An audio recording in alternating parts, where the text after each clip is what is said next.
What's up, guys? I'm Captain Mike. Welcome back to my rigging station. Really awesome topic here today, barrelfish. Okay, mysterious barrelfish. A lot of you are like, hey, what is a barrelfish, right? I've never even heard that. I'll tell you what, super exotic species, but super cool, right? These things live in deep water. You're talking about anywhere from 8 to 1,200 feet.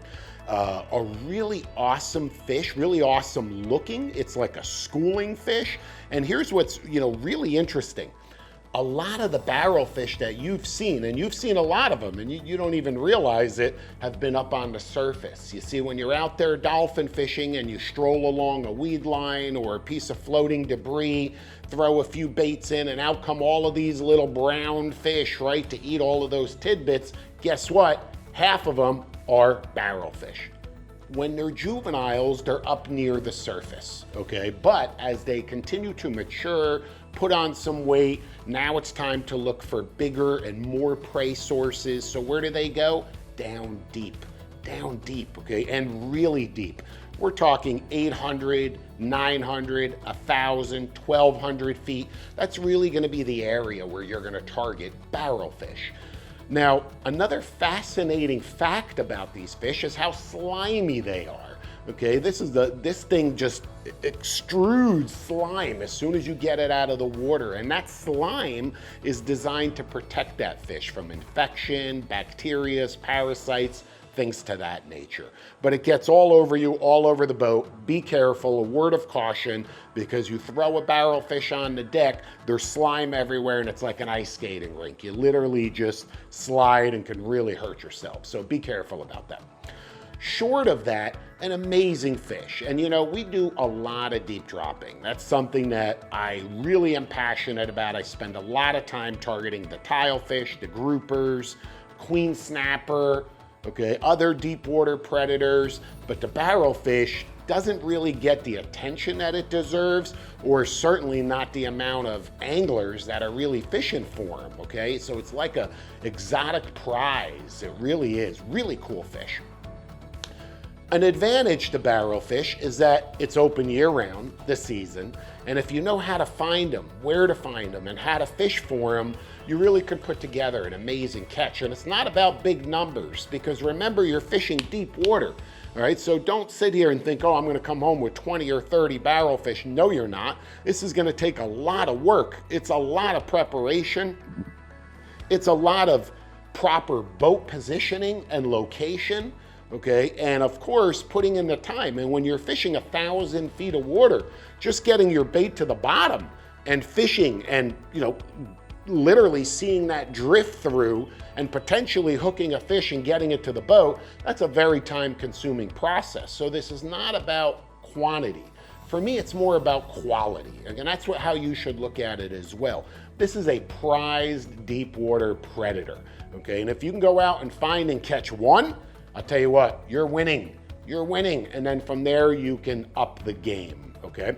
Available year-round, great target species down here off the middle Florida Keys, the lower Florida Keys, all the way on up. There's guys up off Fort Lauderdale that are dialed into the barrel fishing up there as well. You don't see very much of it or hear very much of it because it's a very small niche, but I'll tell you what, it's there.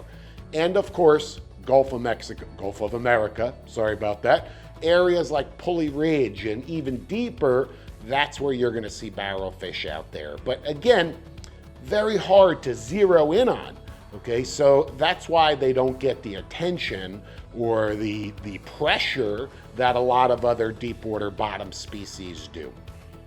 What I wanna do is talk to you about how I go about looking for the barrelfish, rigging for barrelfish, getting out there, setting up the proper boat drift, what baits I'm fishing, and really walk you through the entire process because I want you in on this as well. This is really, fascinating and interesting. It's different than your typical, hey, let me go, catch a dolphin, or hey, let me go catch some mangroves on the reef, or whatever it may be. And certainly they're all very exciting fisheries, but this one is special. I gotta tell you, really, really unique. So first, let's talk about where, okay, where. Deep water, as I mentioned earlier, you're talking about 800 to 1,200 feet. That's gonna be your target zone. If I had to narrow that down even more, I'm gonna say 900 to 1100, okay, right there. Structure, barrelfish are a structure-oriented species, all right? So you've gotta have some deep water, I say a wreck, but very rarely do we fish actual wrecks out in 1,000, 1,100 feet of water. It's more natural rubble, natural rock and ledges, okay, and broken bottom and different sorts of deep water reefs. Because all of that broken bottom, if you can imagine this, all those nooks and crevices, that's what's gonna hold all of your forage. Everything from deep water shrimp and squid and shellfish and small juvenile fish of various different species. So find the food and you'll find the barrelfish, okay? And if you typically find one barrelfish, you will generally find more because again, it is a schooling fish. There's some fascinating video out there, not very much, I can tell you that, but some that really depicts a school of barrelfish just prowling on the bottom and hunting and looking for whatever they could eat.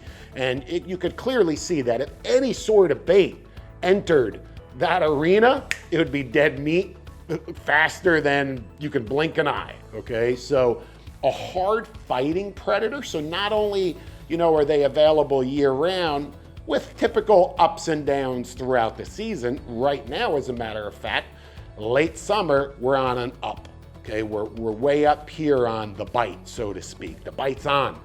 And that's really what triggered me to, in full transparency, to put together this seminar because I'm going barrel fishing on Saturday, 2 days from today.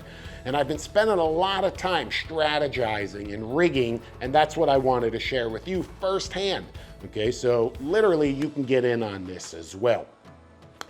We know the deep water is really important. So here on the ocean side, that's anywhere from, we'll say 28, 30 miles offshore. Yes, it's a hike, but it certainly isn't 180 miles out in the other direction to some deep water. So we're very fortunate to have that depth of water relatively close, and that's really what I call it. And of course, aboard our Mercury quad-powered 41 Sea Hunter, 30 miles is a hop, skip, and jump, okay? Make short work of that.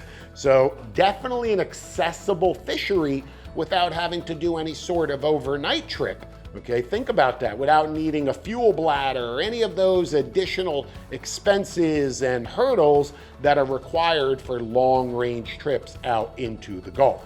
Here, it's a day trip, okay? And you can mix it. You can mix it. That's another advantage, is that you could go out targeting these barrelfish, but you could also fish for dolphin because you're gonna be in dolphin territory and you're gonna come across dolphin, I promise you that, okay? Blackfin tunas, because you're gonna be focusing on areas that have a lot of structure, relevant to some very popular humps that are offshore.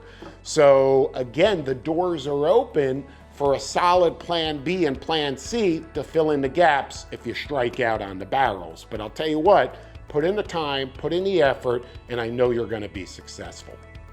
So what am I looking for? Okay, I'm looking for that structure, as I mentioned to you. Primarily hills, primarily plateaus. I really like those 900, 950 foot plateaus that are surrounded by deep water. I really like those hills and humps that come up, easily a couple hundred feet off the bottom. And what you want to do is position your drift where you're going directly over top of that hill. Okay, a lot of times those barrelfish will be staged and schooled right at the top of that underwater seamount. Sometimes around it as well, so don't be afraid to fish in a grid type pattern, okay?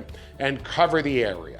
Keep a close eye on your machine. We've got a Furuno TZT-XL network with that 599 low medium chirp. I'm zoomed into the bottom, okay, and I'm really keeping a close eye on what I'm seeing, what type of life. Of course, 100% species identification hasn't been introduced quite yet, working on that. But certainly you can get an idea. And if there's life, it's going to attract other life. So as long as you're seeing some bait, some schooling fish down on the bottom, some marks, you're in the right place, okay? I promise you that. get your baits to the bottom to the strike zone. These fish are gonna be anywhere from right on the bottom to up to 20 feet off the bottom. So if you're not in that zone, yeah, I'm not saying you're not gonna pick one off every now and then, but look, if you really wanna, stay consistent, make sure you're on the bottom line. Position the boat, remember you're dealing with current, keep a close eye on that. What direction are you drifting in? What speed are you drifting? Okay, use your technology, use your track line, use the speed on your multifunction display.